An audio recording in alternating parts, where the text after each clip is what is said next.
بسم اللہ الرحمن الرحیم۔ السلام علیکم ورحمۃ اللہ وبرکاتہ۔ آج ہم آپ کو واقعہ سناتے ہیں حضرت حسین رضی اللہ تعالی عنہ کی شہادت کا، جو کائنات کی پوری تاریخ میں ایسا ظلمناک شہادت اور ایسی دردناک شہادت نہیں مل سکتی۔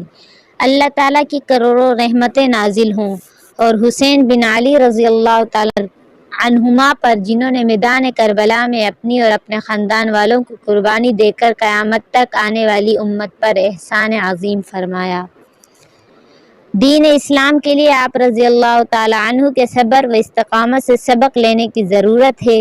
اسی ضرورت کے پیش نظر آپ رضی اللہ تعالی عنہ کی شہادت کا مستند واقعہ اختصار و جمعیت کے ساتھ ذکر کیا جاتا ہے، تاکہ ہمیں اس بات کا خوب اچھی طرح احساس ہو کہ یہ دین ہم تک کتنی قربانیوں کے بعد پہنچا۔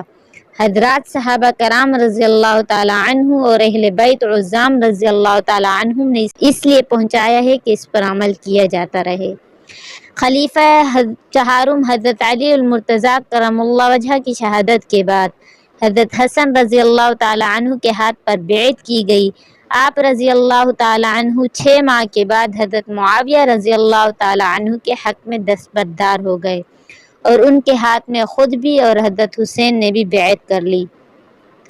حضرت معاویہ رضی اللہ تعالی عنہ کے اپنے عہد میں حسنین کریمین رضی اللہ تعالی عنہما سے انتہائی محبت بھرا تعلق رہا۔ آپ رضی اللہ تعالی عنہ دونوں کا بہت زیادہ اعزاز و اکرام فرماتے اور انہیں مرحبا کہتے اور قیمتی عطیات ان کی خدمت میں ہدیہ کرتے۔ حضرت معاویہ رضی اللہ تعالی عنہ کی وفات کے بعد یزید تخت نشین ہوا۔ یزید نے اقتدار سنبھالتے ہی والی مدینہ ولید بن عتبہ بن ابی سفیان کو خط لکھا کہ حسین بن علی، عبداللہ بن عمر اور عبداللہ بن زبیر رضی اللہ تعالی عنہم کو میری بیعت کرنے پر مجبور کرو اور اس معاملے میں انہیں مہلت نہ دو۔ ولید نے عبداللہ بن عمر بن عثمان رضی اللہ عنہ کو بھیجا کہ جاؤ حسین بن علی اور عبداللہ بن زبیر رضی اللہ تعالی عنہم کو میرے پاس لے آؤ۔ اس نے جا کر دونوں کو والی مدینہ کا پیغام پہنچایا۔ حضرت حسین رضی اللہ تعالی عنہ چند جوانوں کے ساتھ ولید کے پاس پہنچے۔ ولید نے یزید کا خط آپ کے سامنے رکھا، جس میں حضرت معاویہ رضی اللہ تعالی عنہ کے انتقال کی خبر تھی اور اپنی بیعت کی خواہش کا اظہار تھا۔ حضرت حسین رضی اللہ تعالی عنہ نے حضرت معاویہ رضی اللہ تعالی عنہ کی وفات پر اظہار افسوس کیا اور بیعت والے معاملے کو فراموش کر دیا۔ دوسری طرف حضرت عبداللہ بن زبیر اپنے بھائی جعفر رضی اللہ تعالی عنہ کو ساتھ لے کر راتوں رات مدینہ سے مکہ مکرمہ تشریف لے گئے۔ حضرت حسین رضی اللہ تعالی عنہ نے بھی مدینہ سے مکہ مکرمہ کی طرف سفر شروع کیا اور حضرت حسین رضی اللہ تعالی عنہ جب مدینہ سے مکہ کی طرف جا رہے تھے تو راستے میں عبداللہ بن مطیع ملے۔ پوچھا کہاں کا ارادہ ہے؟ حضرت حسین نے فرمایا کہ ابھی مکہ مکرمہ جا رہا ہوں، اس کے بعد استخارہ کروں گا کہ کہاں جاؤں۔ عبداللہ بن مطیع رضی اللہ تعالی عنہ نے عرض کی کہ آپ مکہ مکرمہ میں ہی رہیں، اسی میں خیر ہے، کوفہ کی جانب رخ نہ کریں۔ وہاں کے لوگ آپ کے اور آپ کے والد سے وفا نہیں کی، آپ سے بھی نہیں کریں گے۔ الغرض حضرت حسین رضی اللہ تعالی عنہ بھی مکہ مکرمہ پہنچ گئے۔ یزید کو جب یہ معلوم ہوا کہ دونوں حضرات مدینہ سے چلے گئے ہیں تو اس نے مدینہ کے حاکم ولید بن عتبہ بن ابی سفیان کو معزول کر دیا اور ان کی جگہ عمر بن سعید اشدق کو حاکم مدینہ مقرر کر دیا۔ اس کی فوج میں حضرت عبداللہ بن زبیر کا بھائی عمر بن زبیر بھی تھا۔ بعض معاملات کی وجہ سے دونوں بھائیوں میں شدید اختلاف تھا۔ عمر بن زبیر نے پہلے تو ان لوگوں کو تشدد کا نشانہ بنایا جو حضرت عبداللہ بن زبیر رضی اللہ تعالی عنہ کے حامی تھے۔ اس کے بعد والی مدینہ عمر بن سعید اشدق کے مشورے سے 2000 کا لشکر لے کر مکہ مکرمہ کی طرف روانہ ہوا تاکہ حضرت عبداللہ بن زبیر اور حضرت حسین رضی اللہ تعالی عنہ کو گرفتار کر سکے۔ اس موقع پر ابو شریح خزائی نے عمر بن سعید کو اس کام سے روکا کہ اس سے مکہ کی حرمت پامال ہوگی۔ جو لوگ حرم میں پناہ گزین ہیں ان کی گرفتاری کے لیے فوج بھیجنا اللہ کی مقرر کردہ حدود کو توڑنا ہے جو کہ حرام ہے، مگر عمر بن سعید نے کوئی بات نہ مانی۔ عمر بن زبیر 2000 کا لشکر لے کر مکہ روانہ ہوا۔ مکہ سے باہر ایک جگہ پڑاؤ ڈالا۔ اور اپنے بھائی حضرت عبداللہ بن زبیر رضی اللہ تعالی عنہ کو پیغام بھیجا کہ مجھے یزید نے حکم دیا ہے کہ آپ کو گرفتار کروں، لیکن میں مکہ مکرمہ میں لڑائی جھگڑے کو مناسب نہیں سمجھتا، اس لیے آپ خود کو میرے حوالے کر دیں۔ حضرت عبداللہ بن زبیر رضی اللہ تعالی عنہ نے اپنے لوگوں کو مقابلے کے لیے بھیجا۔ انہوں نے عامر بن زبیر اور اس کے لشکر کو شکست دے دی۔ حضرت حسین رضی اللہ تعالی عنہ یہاں 3 سے 4 ماہ تک قیام فرمایا۔ کوفہ کے لوگوں کو جب معلوم ہوا کہ حضرت معاویہ انتقال فرما گئے ہیں، یزید تخت نشین ہوا ہے، حضرت حسین رضی اللہ تعالی عنہ اور حضرت عبداللہ بن زبیر رضی اللہ تعالی عنہ نے یزید کی بیعت سے کرنے سے انکار کر دیا، تو وہ لوگ کوفہ میں سلیمان بن سرد کے مکان میں جمع ہوئے۔ حضرت حسین رضی اللہ تعالی عنہ کو خط لکھا کہ آپ ہمارے پاس تشریف لائیں، ہم سب آپ کے ہاتھ پر بیعت کرنے کو تیار ہیں۔ اس کے بعد خطوط کا ایک طویل سلسلہ شروع ہوا جس میں یزید کی شکایات، اس کے خلاف اپنی حمایت و نصرت اور حضرت حسین رضی اللہ تعالی عنہ کے ہاتھ پر بیعت کرنے کا یقین دلایا گیا تھا۔ خطوط کے ساتھ ساتھ کوفہ والوں کے چند وفود بھی حضرت حسین رضی اللہ تعالی عنہ کے پاس روانہ کیے۔ آپ رضی اللہ تعالی عنہ نے اپنے چچا زاد حضرت مسلم بن عقیل رضی اللہ تعالی عنہ کو کوفہ بھیجا اور ان کے ہاتھ ایک خط بھی اہل کوفہ کے نام لکھا جس کا مضمون یہ تھا: بعد السلام مسنون، مجھے آپ لوگوں کے خطوط ملے جس سے حالات کا اندازہ ہوا ہے۔ میں اپنے معتمد چچا زاد حضرت مسلم بن عقیل رضی اللہ تعالی عنہ کو آپ کے پاس بھیج رہا ہوں تاکہ وہ حالات کا جائزہ لے کر مجھے بذریعہ خط مطلع کرے۔ ان کی طرف سے حالات کی بہتری کی اطلاع آئے گی تو میں کوفہ آ جاؤں گا۔ کوفہ کی صورتحال: جب مسلم بن عقیل رضی اللہ تعالی عنہ کوفہ پہنچے، یہاں کے حالات سے اندازہ لگائے کہ لوگ یزید سے نفرت کرتے ہیں اور حضرت حسین رضی اللہ تعالی عنہ کی بیعت لینے کے لیے بے چین ہیں۔ یہ دیکھ کر حضرت مسلم بن عقیل رضی اللہ تعالی عنہ نے حضرت حسین رضی اللہ تعالی عنہ کے لیے بیعت لینا شروع کر دی۔ چند دنوں میں صرف کوفہ کے تقریباً 18,000 افراد نے حضرت حسین رضی اللہ تعالی عنہ کے لیے بیعت لی۔ حضرت مسلم بن عقیل رضی اللہ تعالی عنہ کو یہ اطمینان ہو گیا کہ حضرت حسین رضی اللہ تعالی عنہ تشریف لائیں تو پورا عراق ان کی بیعت کر لے گا۔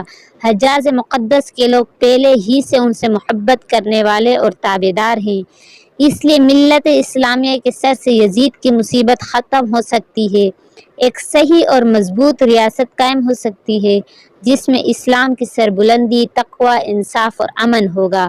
ان مبارک خواہشات اور حالات کے پیش نظر انہوں نے حضرت حسین کو خط لکھا کہ حالات سازگار ہیں، آپ تشریف لائیں۔ جب یہ خط حضرت حسین رضی اللہ تعالی عنہ کی طرف لکھ دیا گیا، خط حضرت حسین رضی اللہ تعالی عنہ کو پہنچا، آپ نے کوفہ کی طرف سفر شروع کیا۔ اس موقع پر آپ کے بھائی محمد بن حنفیہ نے آپ کو خیر خواہانہ مشورہ دیا کہ آپ کوفہ نہ جائیں۔ اس طرح حضرت عبداللہ بن عمر اور عبداللہ بن عباس رضی اللہ تعالی عنہ نے بھی کوفہ جانے سے روکا، مگر آپ اپنی خلوص نیت کی بنیاد پر یہ سمجھتے تھے کہ میرے جانے سے وہاں کے لوگوں کو فائدہ ہوگا، اس لیے ان کے مشورے کے باوجود بھی سفر کا ارادہ ملتوی نہ کیا اور کوفہ کی طرف چل پڑے۔ آپ سفر میں تھے کہ کوفہ حالات نے پلٹا کھایا۔ یزید کو معلوم ہوا کہ حضرت نعمان بن بشیر رضی اللہ تعالی عنہ جو کوفہ کے حاکم ہیں، ان کے موجودگی میں حضرت مسلم بن عقیل رضی اللہ تعالی عنہ حضرت حسین رضی اللہ تعالی عنہ کے بیعت لے رہے ہیں، تو اس نے حضرت نعمان بن بشیر رضی اللہ تعالی عنہ کو معزول کر دیا۔ اس کے بعد عبید اللہ بن زیاد کو کوفہ کا حاکم مقرر کر دیا اور اس کی طرف یہ خط لکھا کہ فوراً کوفہ جاؤ، حضرت مسلم بن عقیل کو کوفہ سے نکالو یا اسے گرفتار کر کے میرے پاس لے آؤ یا قتل کر دو۔ عبید اللہ بن زیاد نے کوفہ کو حاکم بنتے ہی حضرت مسلم بن عقیل رضی اللہ تعالی عنہ کو تنگ کرنا شروع کر دیا۔ حالات ایسے بن گئے تھے کہ ابن زیاد کے پاس حضرت مسلم بن عقیل کو گرفتار یا پھر قتل کرنے کے لیے کوفہ کی گلی کوچوں میں پھر رہے تھے۔ مسلم بن عقیل رضی اللہ تعالیٰ عنہ پہلے مختار بن عبید کے گھر میں مقیم تھے، مخبری ہوئی تو ہانی بن عروہ کے گھر میں چلے گئے، وہاں سے بلال کے گھر پہنچے۔ جب بلال نے محسوس کیا کہ ہم پکڑے جائیں گے تو اس نے بھی مخبری کر دی۔ ابن زیاد نے محمد بن عشس کی زیر قیادت 70 افراد کا دستہ گرفتاری کے لیے بھیجا۔ حضرت مسلم بن عقیل نے ان کا ڈٹ کر مقابلہ کیا۔ اس موقع پر محمد بن اشعث نے مسلم بن عقیل سے کہا کہ میں آپ کو پناہ دیتا ہوں کہ اپنی جان کو ہلاک نہ کرو، یہ لوگ تمہارے چچا زاد بھائی ہیں، یہ تمہیں قتل نہیں کریں گے۔ 70 افراد کا تنہا مقابلہ کرتے کرتے جب حضرت مسلم بن عقیل رضی اللہ تعالیٰ عنہ زخمی ہو کر ایک دیوار کے ساتھ ٹیک لگا کر بیٹھے، ان کو ایک سواری پر سوار کر دیا گیا اور ہتھیار لے لیے گئے۔ حضرت مسلم بن عقیل رضی اللہ تعالیٰ عنہ نے فرمایا کہ پہلی عہد شکنی ہے کہ امن دینے کے بعد ہتھیار چھینے جا رہے ہیں۔ اس موقع پر حضرت مسلم بن عقیل رضی اللہ تعالیٰ عنہ روئے۔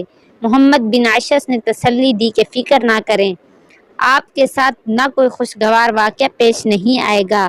حضرت مسلم بن عقیل نے فرمایا اپنے لیے نہیں روتا بلکہ حضرت حسین بن علی کے لیے رو رہا ہوں، جن کو میرا خط مل چکا ہوگا اور وہ چند دنوں میں کوفہ پہنچنے والے ہوں گے۔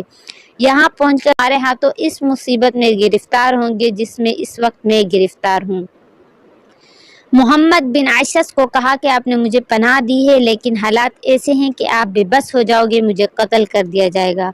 کم از کم میری ایک بات مانو کہ ایک قاصد حضرت حسین کی طرف بھیجو جو ان کو میری اس حالات کی اطلاع کر دے اور ان کو میرا یہ پیغام دے کہ آپ اپنے قافلے والوں کے ہمراہ واپس لوٹ جائیں، کوفہ نہ آئیں۔ محمد بن اشعث نے حضرت مسلم بن عقیل رضی اللہ تعالیٰ عنہ سے وعدہ کیا کہ میں قاصد حضرت حسین کی طرف بھیجتا ہوں۔ چنانچہ اپنے وعدے کے مطابق ایک شخص کو حضرت حسین کی طرف بھیجا۔ حضرت حسین رضی اللہ تعالیٰ عنہ اس وقت مقام زیالہ تک پہنچ چکے تھے۔ یہاں ان کو حضرت مسلم بن عقیل کا پیغام ملا، اس کے باوجود اپنے ارادہ ملتوی نہ کیا بلکہ آگے کی جانب بڑھتے رہے۔ محمد بن اشعث حضرت مسلم بن عقیل رضی اللہ تعالیٰ عنہ کو امان دے کر ابن زیاد کے دربار میں لایا اور ابن زیاد سے کہا کہ میں نے ان کو پناہ دیے۔ ابن زیاد نے غصے سے کہا کہ میں نے تمہیں امان دینے کے لیے نہیں، گرفتار کرنے کے لیے بھیجا تھا، اور حضرت مسلم بن عقیل رضی اللہ تعالیٰ عنہ کو قتل کرا دیا۔ کروڑوں رحمتیں نازل ہوں حضرت حسین بن علی پر۔ حسین رضی اللہ تعالیٰ عنہ کے سفیر حضرت مسلم بن عقیل پر، جنہیں ابن زیاد نے شہید کر دیا، کوفیوں کے غداری اور حضرت مسلم بن عقیل رضی اللہ تعالیٰ عنہ کی شہادت کی اطلاع حضرت حسین رضی اللہ تعالیٰ عنہ کو اس وقت ہوئی جب آپ مکہ سے نکل کر کوفہ کے قریب پہنچ چکے تھے۔ دوسری طرف حاکم مدینہ نے یزید کو اس وقت یہ اطلاع بھیج دی تھی کہ جب حضرت حسین رضی اللہ تعالیٰ عنہ مکہ سے روانہ ہوئے تھے، یزید نے عبید اللہ بن زیاد کی طرف پیغام بھیجا کہ حسین بن علی رضی اللہ تعالیٰ عنہما کوفہ آ رہے ہیں، خبردار رہنا۔ جس راستے سے حضرت حسین رضی اللہ تعالیٰ عنہ تشریف لا رہے تھے، اسی راستے پر ابن زیاد نے فوجی دستے مقرر کر دیے کہ حسین بن علی رضی اللہ تعالیٰ عنہما کو گرفتار کر کے میرے پاس لے آئیں۔ ابن زیاد نے اپنی فوج کے ایک افسر حسین بن نمیر کو آگے بھیجا کہ قادسیہ پہنچ کر حضرت حسین رضی اللہ تعالیٰ عنہ سے مقابلے کی خوب تیاری کرے۔ حضرت حسین رضی اللہ تعالیٰ عنہ جب مقام حاجت تک پہنچے تو آپ نے کوفہ والوں کے نام ایک خط لکھا اور قیس بن مسہر رحمۃ اللہ علیہ کے ہاتھ ان کی طرف روانہ کیا۔ اس خط میں اپنی آمد کی اطلاع دی اور اہل کوفہ نے جس کام کے لیے خطوط وفود بھیجے تھے اس کام کو پورا کرنے کی ہدایت دی۔ قیس بن مسہر رحمۃ اللہ علیہ جب یہ خط لے کر قادسہ پہنچے تو ابن زیاد کے سپاہیوں نے ان کو گرفتار کر لیا اور ابن زیاد کے پاس بھیج دیا۔ ابن زیاد نے قیس بن مسہر رحمۃ اللہ علیہ سے کہا کہ میری قصر امارات کی چھت پر چڑھ کر حضرت حسین رضی اللہ تعالیٰ عنہ پر سب و شتم اور لعن طعن کرو۔ حضرت قیس بن مسہر کو قصر امارات کی چھت پر چڑھایا گیا تو لوگ جمع کیے گئے۔ حضرت قیس بن مسہر رحمۃ اللہ علیہ نے چھت پر چڑھ کر بلند آواز میں پہلے اللہ کی حمد و ثنا کی، اس کے بعد حضرت حسین رضی اللہ تعالیٰ عنہ کے فضائل بیان کرتے ہوئے فرمایا، کوفہ والوں، حضرت حسین رضی اللہ تعالیٰ عنہ اللہ کے نبی صلی اللہ علیہ وسلم کے صاحبزادی سیدہ فاطمہ رضی اللہ تعالیٰ عنہ کے بیٹے اور لخت جگر ہیں، اس وقت خلق خدا میں سب سے بہتر انسان ہیں۔ میں ان کی طرف سے تمہارے پاس بھیجا ہوا قاصد ہوں، وہ مقام حاجت تک تشریف لا چکے ہیں۔ آپ لوگ آگے بڑھ کر ان کا استقبال کریں اور ان سے جو وعدہ کیا تھا اس کو پورا کریں۔ اس کے بعد ابن زیاد کو سخت کوسا، حضرت علی رضی اللہ تعالیٰ عنہ کے لیے دعائے مغفرت کی۔ ابن زیاد اس دلیری پر بہت حیران ہوا اور حکم دیا کہ قیس بن مسہر رحمۃ اللہ علیہ کو چھت سے نیچے گرا دیا جائے۔ سپاہیوں نے آپ کو چھت سے نیچے گرا دیا اور آپ جام شہادت نوش کر گئے۔ حضرت حسین رضی اللہ تعالیٰ عنہ مسلسل کوفہ کی طرف بڑھ رہے تھے۔ جب آپ مقام البیہ تک پہنچے تو محمد بن اشعث نے قاصد آپ سے ملا، حضرت مسلم بن عقیل رضی اللہ تعالیٰ عنہ کی شہادت کی اطلاع دی۔ اس موقع پر حضرت حسین رضی اللہ تعالیٰ عنہ کے بعض ساتھیوں کی طرف سے اصرار ہوا کہ آپ کو مزید آگے نہیں جانا چاہیے، کیونکہ جس مقصد کے لیے آپ نے سفر شروع کیا تھا، لوگوں سے بیعت لے کر یزید کے ظلم کو ختم کرنا، اب وہ مقصد پورا نہیں ہو سکتا۔ آثار یہی نظر آ رہے ہیں، بلکہ اس بات کا قوی اندیشہ ہے کہ کوفہ کے جن لوگوں نے آپ کو یہاں آنے کی دعوت دی تھی، آپ کے ہاتھ پر بیعت کرنا چاہی تھی، وہی غداری کر کے آپ کے مقابلے میں اتر آئیں گے۔ اس لیے حالات کا تقاضا یہی ہے کہ مزید آگے کی طرف سفر نہ کیا جائے، جبکہ بعض ساتھیوں کی رائے یہ تھی کہ آپ مسلم بن عقیل رضی اللہ تعالیٰ عنہ نہیں، آپ کی شان اور مقام بہت بلند ہے، ہمیں امید ہے کہ جب اہل کوفہ آپ کو دیکھیں گے تو آپ کے ساتھ ہو جائیں گے، اس لیے ہمیں آگے چلنا چاہیے، کیونکہ یہ لوگ اس سفر میں اس حقیقت کا مشاہدہ کھلی آنکھوں کے ساتھ کر رہے تھے کہ حضرت حسین رضی اللہ تعالیٰ عنہ جہاں پڑاؤ ڈالتے وہاں کے لوگ آپ کے ساتھ دینے پر آمادہ ہو جاتے اور کچھ شریک سفر بھی بن جاتے تھے۔ یہ آگے بڑھنے کی ایک وجہ تھی۔ دوسری وجہ یہ بھی تھی کہ آپ کے اس سفر میں شریک آل عقیل بھی تھے۔ حضرت مسلم بن عقیل رضی اللہ تعالیٰ عنہ کے مظلومانہ شہادت کی خبر نے ان کو ہلا کر رکھ دیا۔ انہوں نے آپ کی خدمت میں حاضر ہو کر یہ عرض کی کہ ہم مسلم بن عقیل رضی اللہ تعالیٰ عنہ کا قصاص لیں گے یا پھر انہی کی طرح جام شہادت نوش کریں گے۔ ان اہم وجوہات کی بنیاد پر آپ رضی اللہ تعالیٰ عنہ نے آگے بڑھنے کا فیصلہ کیا۔ جب آپ مقام زیالت تک پہنچے تو آپ رضی اللہ تعالیٰ عنہ کو یہ اطلاع ملی کہ آپ کے رضاعی بھائی عبداللہ بن لقیط، ان کو راستے سے ہی آپ رضی اللہ تعالیٰ عنہ حضرت مسلم بن عقیل کی طرف بھیجا تھا، قتل کر دیا گیا ہے۔ اس موقع پر حضرت حسین رضی اللہ تعالیٰ عنہ نے اپنے شرکاء قافلہ کو جمع کیا اور فرمایا کہ جن لوگوں نے ہمیں بلایا تھا انہوں نے ہمارے ساتھ دھوکہ کیا ہے، اب جس کا جی چاہے وہ یہاں سے واپس چلا جائے، میں کسی کی ذمہ داری اپنے سر پر نہیں لیتا۔